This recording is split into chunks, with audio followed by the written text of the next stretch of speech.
told me that when I was 10. I was in a coma, but I don't remember being sick. We're ready to forget the further. So the Insidious horror franchise goes boo once more. The fifth installment, Insidious The Red Door, is new in theaters. The kid from the original movie, Ty Simpkins, is all grown up now, going to college. He and Dad Patrick Wilson, once again, haunted by those demons from the further. And it's pretty much business as usual for these movies. Jump scares, astral plane hauntings, family drama. But Dad Wilson also makes his directorial debut with this one, and he sometimes does some nice, thoughtful things with the sillier, insidious elements. Okay, I thought. Can't get caught with drugs in China, we'll get jailed for life! Our passports are in my suitcase that got stolen. But the reviews are better for Joyride, the new comedy in theaters about four Asian American friends on a wild and raunchy girls' trip to Japan to discover their roots. Among them, Ashley Park of Emily in Paris and Stephanie Hsu of Everything Everywhere All at Once.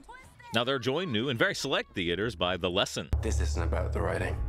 It was only ever about the writing, Liam. That's a thriller starring the great Richard E. Grant and Julie Delpy about a young writer who goes to work as tutor on the estate of a legendary and mysterious author.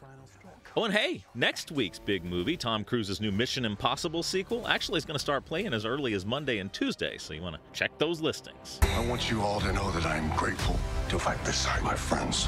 Now then, Marvel's latest, Guardians of the Galaxy Volume 3, hitting premium VOD at home now, straight from theaters. As does The Blackening, the horror comedy that pokes fun at all the black horror tropes. I'm gonna find a way to keep us alive. I just need you to believe. Then Sterling K. Brown and Mark Duplass live in a dome as the last humans on Earth in a comedy Biosphere. That's new on demand, as is Dead Man's Hand. I take the trigger fingers from all my prisoners. That's a new Western with Stephen Dorff, Cole Hauser, and Jack Kilmer, Val's son. LeBron James, real good friend of mine. Well, he was. He hasn't heard this joke yet. We'll see what happens. Then it's on to streaming, where Peacock has a new Kevin Hart comedy special. Max, a documentary about Olympian Shaun White, The Last Run. And Hulu, The Ashley Madison Affair, a documentary about the scandals of that infidelity website. It is not what we have, but what we do. Meanwhile, Disney Plus introduces the animated anthology Kazazimoto Generation Fire, African culture through a sci-fi lens. I never did this before. Maybe I gotta cut him up first? And Amazon premieres the Sweeney Todd-inspired horror of Dolores Roach, with One Day at a Time's Justina Machado turning to murder and tasty empanada making. Ew. We met when I was 11 and Andrew was 12. And that was it. Wham!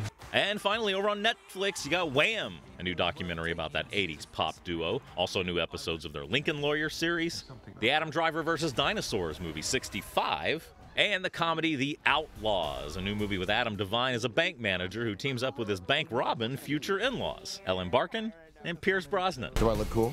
Yeah, you look like James Bond. Which one? 5. Well, that was a good one. And that is a look at what's new from the director's chair.